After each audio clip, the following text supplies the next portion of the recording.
Social മീഡിയയിലൂടെ ഓരോ കാലത്തും ഓരോ സെലിബ്രിറ്റിയാണ് ഉണ്ടായിക്കൊണ്ടിരിക്കുന്നത്. എന്ത് വൃത്തികേടുകളും കാണിക്കാം, എന്ത് തോന്നിവാസങ്ങളും കാണിക്കാം, അവരുടെ പേര് സെലിബ്രിറ്റി.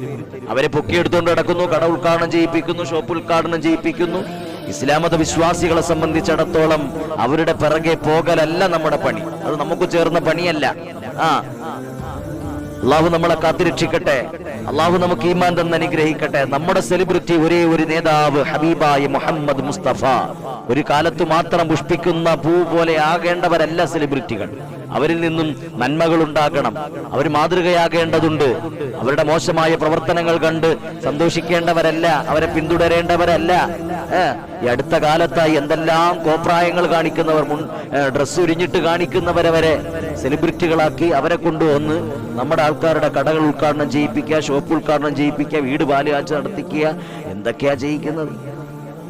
എന്നിട്ട് മാഷാ അല്ലാഹ്, കുലു തക്ബീർ, അല്ലാഹു അക്ബർ, അല്ലാഹ്. റബ്ബ് കാക്കട്ടെ, റബ്ബ് നമുക്ക് ഈമാൻ തന്ന് അനുഗ്രഹിക്കട്ടെ. അതൊക്കെ കുറച്ചു നാൾ കഴിയുമ്പോഴത്തേക്ക് അതങ്ങ് തീർന്നു പോകും. ആ ആവേശമൊക്കെ കെട്ടടങ്ങും. അവരാരുമല്ല, അവരെല്ലാരും മറക്കും. പക്ഷെ എപ്പോഴും ഒരേപോലെ നിൽക്കാൻ നമുക്ക് കഴിയണം.